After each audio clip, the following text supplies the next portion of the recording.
garlic barbecue po. Crispy dinuguan. First time ko lang makakatry. Okay, what's up mga ka-food trip? Alam nyo ba na may sulit na kainan na hindi makakasakit ng bulsa pero sigurado magpapasaya sa inyong sikmura? Okay, nandito tayo ngayon sa Mang Jupsal, dito sa University side. Pag nag-selfie kayo, nandito kayo. Alam nyo na, comment lang. Ito yung gym ng Enverga. Kunting lakad lang mula rito. Tapat na tapat ito mismo ng Enverga University. So andun yung gym ng Enverga.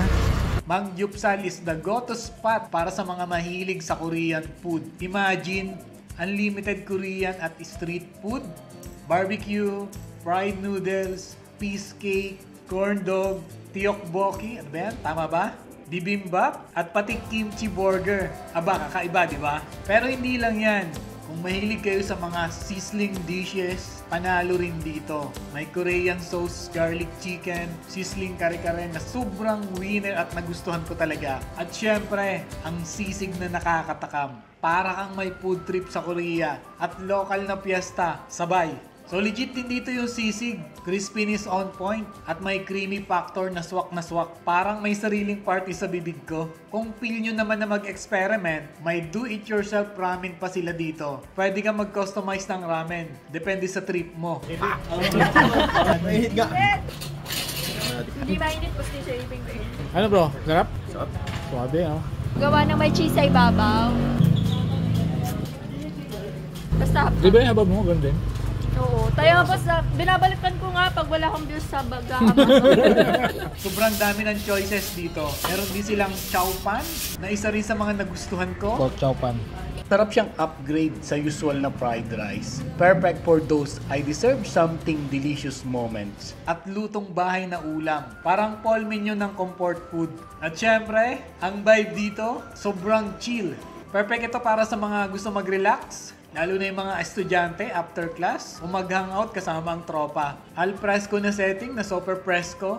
Tapos meron pa siyang second floor kung gusto nyong mas feel yung hangin habang kumakain. At ang best part, budget friendly ang presyo. At napaka-generous per serving. Kaya pwede ka na mag-only barbecue nang hindi mo kailangan mag-sorry sa allowance mo. So meron din sila ditong Korean egg drop, mga top silog, toe silog, ham silog, back silog, hot silog na merong cheese sauce sa ibabaw. O, di ba kakaiba? Meron din sila dito mga sandwiches na kapag binaak mo, parang lastiko yung cheese. Meron din sila ditong french fries at chicken pastil. So meron din sila ditong chicken wings. At syempre kung budget conscious ka talaga, meron din sila ditong pansit canton. Nung estudyante ako, madalas ko rin kinakain yan.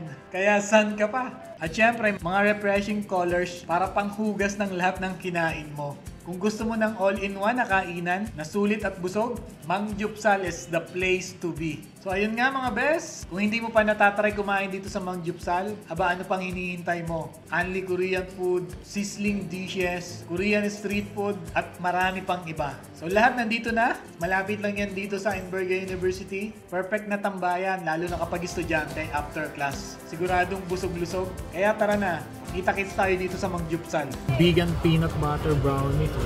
Tara na sa Mang Jupsal! Hey! Follow my Facebook page and subscribe to my YouTube channel for more tutorials, travel, and food adventures.